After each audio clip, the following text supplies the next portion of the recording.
Hoy estamos presentando un libro colectivo, hemos participado 28 autores y autoras, son 23 capítulos, y quisiera destacar antes de ir al contenido del libro dos cuestiones vinculadas a los autores. El promedio de edad de los autores es de 40 años, y esto tiene que ver con, me parece, la forma en la que se están entrelazando las agendas intergeneracionales. Creo que las generaciones más jóvenes tienen una visión quizá más holística, quizá porque no fueron protagonistas, víctimas directas. Esto es analizando cuestiones que van desde el presupuesto en el sector militar hasta cuestiones también tan complejas como la complicidad judicial. Y el otro rasgo de los autores es que hay una gran pluralidad ideológica, y esto se puede ver en las partes finales de las conclusiones. Es decir, el diálogo franco y abierto fue, creo yo, una buena idea en términos de interpelar argumentos. Desde el título mismo, el libro propone con una pregunta provocadora una pregunta. ¿Usted también, doctor, fue cómplice de la dictadura? Bueno, esta pregunta nos descoloca un poco porque la cultura de los derechos humanos se ha forjado en torno a la imagen de un juez que es garante de esos mismos derechos. Y acá nos estamos interrogando o planteando la posibilidad de que un juez no solo no haya sido el garante de estos derechos humanos básicos, sino que haya sido cómplice de delitos de lesa humanidad. Con lo cual esta pregunta no solamente es nueva para Argentina, sino en general para los países que han atravesado situaciones de gobiernos autoritarios. Lo cierto es que en Argentina hubo una defección generalizada de los jueces en cuanto, lejos de haber estado del lado de los más débiles, siendo un freno al ejercicio arbitrario del poder, contribuyeron al régimen de la Junta, por un lado coadyuvando al control social y por el otro prestándole legitimidad.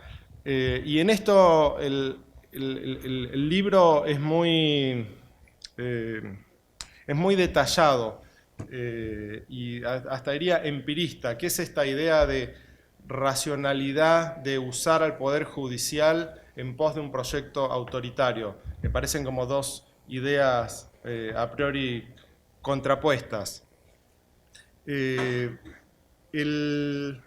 Argentina existió durante la dictadura la pantomima de que había una justicia en pie, que había una Corte Suprema que merecía ser llamada como tal.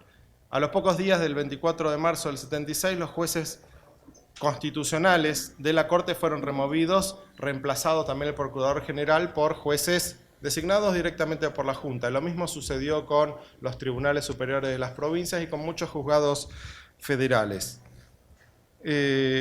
Entonces, había una pantomima estructural de que la justicia siguió en pie, y la Corte Suprema especialmente se prestaba a este juego de prestarle legitimidad, haciendo de cuenta que había una justicia independiente, pero sin interpelar el corazón mismo del proyecto de la Junta. Es decir, la Corte Suprema nunca, al menos hasta los últimos meses, que defeccionó contra la Junta, cuando ya la transición a la democracia era inevitable, nunca hizo un ejercicio de indagación seria acerca de las desapariciones que se denunciaban, sino que se prestó deliberadamente a este juego. En ocasiones la Corte Suprema hacía algunas correcciones ornamentales en la política criminal. Es decir, debería haber empezado diciendo que la Corte Suprema convalidó todas las normas de facto que difícilmente pasarían cualquier test de constitucionalidad. Pero al mismo tiempo imponía algunas correcciones, por ejemplo, en la regulación draconiana de la opción de salir del país sostenía que era demasiado acotado el plazo que se le daba, demasiado amplio el plazo que se le daba al Poder Ejecutivo para decidir si podía salir o no del país, cuando el régimen mismo de regular el derecho, la opción de salir del país es inconstitucional. Bueno, en uno de estos casos, que hubo una corrección ornamental en un habeas corpus, pero que no se pidió indagar efectivamente en ese caso para dar con el paradero de esa persona.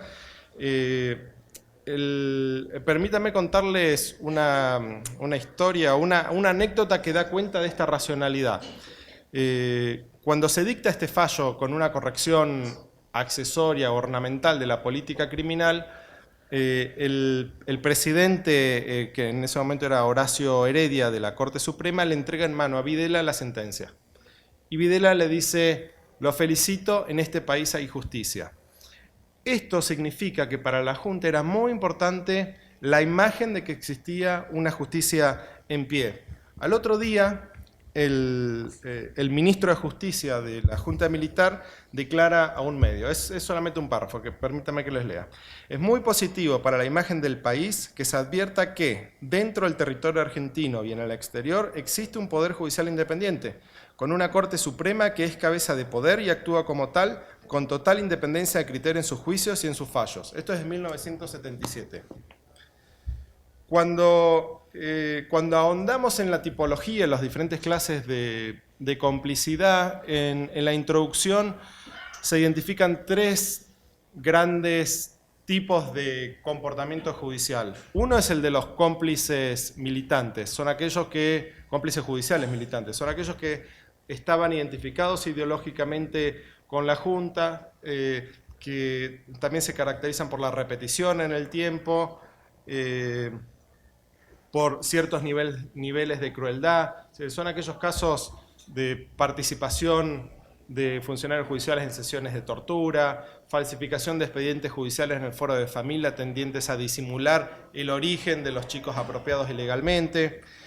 Después, en otra categoría que constituyó la inmensa mayoría del Poder Judicial, están los cómplices banales, que son aquellos que no necesariamente se identificaban ideológicamente con la Junta, pero tenían un desprecio por las consecuencias de sus actos y desarrollaban un abanico de razones autoexculpatorias muy amplios. No voy a investigar porque me van a despedir, porque es peligroso, porque no voy a poder aspirar a ascender en la carrera judicial, porque alguien me va a reemplazar y va a hacer lo mismo. Pero bueno, en general se caracterizaban por no contemplar como una opción la posibilidad de renunciar. Y el protocolo del cómplice banal era más o menos el siguiente, que se presentaba sobre todo en el fuero penal, especialmente en el federal. Era la recepción de un habeas corpus, el despacho de un oficio al comando de la zona: está esta persona detenida, se recibía la contestación; no está esta persona detenida, se rechazaba el habeas corpus, muchas veces con costas a los familiares. No había allanamientos, no había un ejercicio de instrucción serio como exige el Código Procesal aún de la época.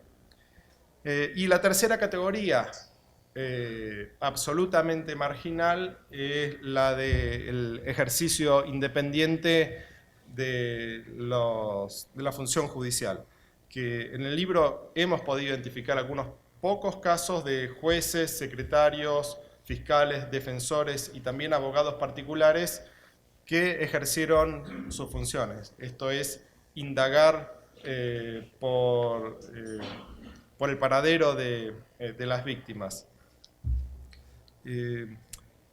En otros contextos autoritarios, esto lo digo porque viene a abonar esta tesis de que el Poder Judicial cumple un rol muy importante en contextos autoritarios, porque los gobiernos autoritarios tienen un déficit congénito de legitimidad.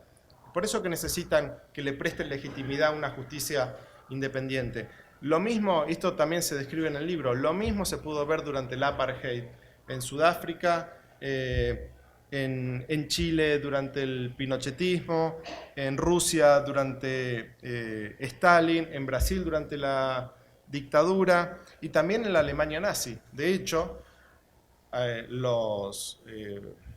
Tribunal Militar de Nuremberg tiene un capítulo especial en el que se juzgaron jueces y fueron condenados. Incluso se juzgaron abogados que trabajaron en el Ministerio de Justicia de la Alemania nazi. La pregunta que atraviesa el libro es, o una de las preguntas, ¿qué podrían y deberían haber hecho los jueces en ese contexto?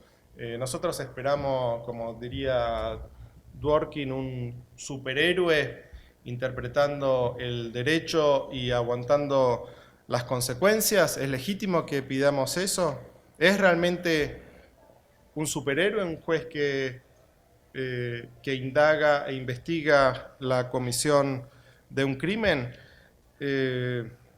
Mi visión personal, que está reflejada en el libro, que esa es una función básica, y de hecho hoy los estándares internacionales son muy claros al respecto. Si un juez no puede ejercer sus tareas, sus funciones básicas, debe renunciar, precisamente para no prestarse a la pantomima de que existe una justicia independiente, cuando en realidad el juez no está haciendo honor al nombre de su cargo. En todo caso puede ser un empleado administrativo de la burocracia criminal, pero no un juez.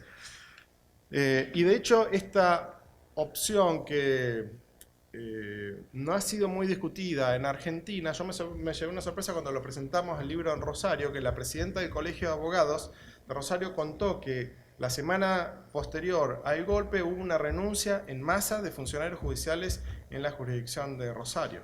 Con lo cual era una posibilidad, o sea, no es que la única posibilidad era quedarse a rechazar habeas corpus. Y hay una parte también final propositiva en el libro, porque no todo es discutir en un juicio penal si hubo responsabilidad o no, o aún en un juicio civil o administrativo. También hay una cuestión muy importante vinculada a la construcción colectiva de la verdad, porque el libro solamente presenta la punta del iceberg, solamente para que nos demos una idea de el volumen y profundidad de las historias involucradas en cada uno de los expedientes. La CONADEP identificó entre el 76 y el 79 5.487 casos de habeas corpus, y solo un puñado de ellos fueron admitidos, algunos por razones geopolítica, como el caso Timerman, que sufrió mucha presión internacional. Pero este número, 5.487 habeas corpus, sabiendo que el trabajo de la CONADEP se concentró básicamente en los centros grandes urbanos, o sea, lo que estoy diciendo es que probablemente la dimensión real de la complicidad judicial sea mucho más amplia de la que identificó la CONADEP hace ya más de 2 décadas. Por eso digo, una de las propuestas del libro es la creación de una Comisión Nacional de la Verdad sobre complicidad judicial. En noviembre del año pasado el Congreso Nacional aprobó la creación de una Comisión Nacional sobre complicidad económica que debería ponerse en funciones ahora. Y por otro lado, también creo que la Corte Suprema de Justicia, como cabeza institucional, como cabeza del Poder Judicial, debería ser un ejercicio de reflexión pública acerca del rol que tuvo el Poder Judicial en aquellos años y eventualmente hacer un pedido de disculpas. Y esto no va a ser único o la primera vez que se hace en el Cono Sur, porque aún en Chile, la Corte Suprema y la Asociación de Magistrados chilena hizo este ejercicio de reflexión pública, con mucha culpa, y pidió disculpas a las víctimas por, lejos de haberlas protegido, haberlas desamparado frente al ejercicio arbitrario del poder y muchas veces haberlas terminado de remachar. Y esto, bueno, como decía antes, no solamente tenía que ver con las condenas propiamente dichas, sino con la ocultación de pruebas, como sucedió en la Cámara Criminal en la Capital Federal con la Cámara de la Capital Federal es el órgano, no sé si sigue siendo ahora, pero en ese momento era el órgano jerárquico de la morgue judicial. Y se probó que la Cámara y la morgue disimulaban los motivos de fallecimiento de los cadáveres que entraban con 5 balazos, que eran despachados como por muerte natural. A eso me refiero como terminar de remachar a las víctimas. Y bueno, otro tema que vale la pena discutir es si aquellos que sean declarados en sede penal, civil o administrativa como cómplices, si esto desde la perspectiva del derecho de la seguridad social justifica el otorgamiento de una jubilación. Es decir, si la jubilación como derecho a la seguridad social puede sostenerse al mismo tiempo que el trabajo que le da origen a ese derecho está vinculado a un delito de lesa humanidad.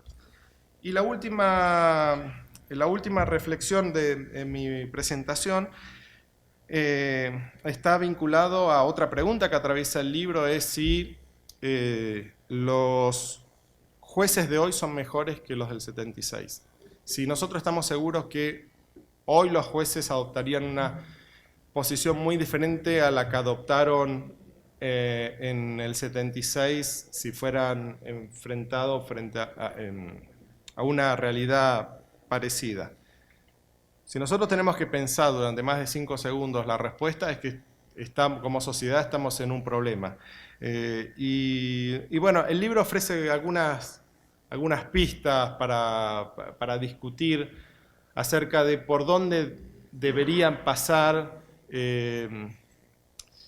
los proyectos superadores en cuanto a la calidad de jueces que tenemos, que tienen que ver con la educación de los abogados. Bueno, en el juicio, los funcionarios judiciales que hoy son juzgados aquí en el juicio a los jueces, por lo menos uno de los acusados era profesor en la facultad, o es profesor de la facultad. Bueno. Ética y filosofía. Pero bueno, es más amplio que eso, de que personas que son acusadas por complicidad judicial estén a cargo de una materia de ética. Tiene que ver con en qué nivel el derecho de los derechos humanos atraviesa las materias. En mi visión debería atravesar cada una de las materias. El derecho de los derechos humanos tiene algo para decir hasta materia de defensa de la competencia. Pero en general, este es un fenómeno, todas las facultades de Derecho del país, a lo sumo se acota a la materia de derechos humanos, pero no hay un diálogo, por ejemplo, entre derecho societario y derechos humanos, cuando debería haberlo. Por supuesto, ni hablar en cuestiones vinculadas al consumidor. En algunas áreas se nota más que en otras el déficit, pero se necesita un proyecto integrador en este sentido. También en materia de capacitación de los jueces o las escuelas de capacitaciones judiciales y en la formación y selección de los docentes que van a educar a los futuros abogados que parecen tener un déficit en su formación ética. Y termino aquí, así tenemos tiempo para las preguntas. Gracias.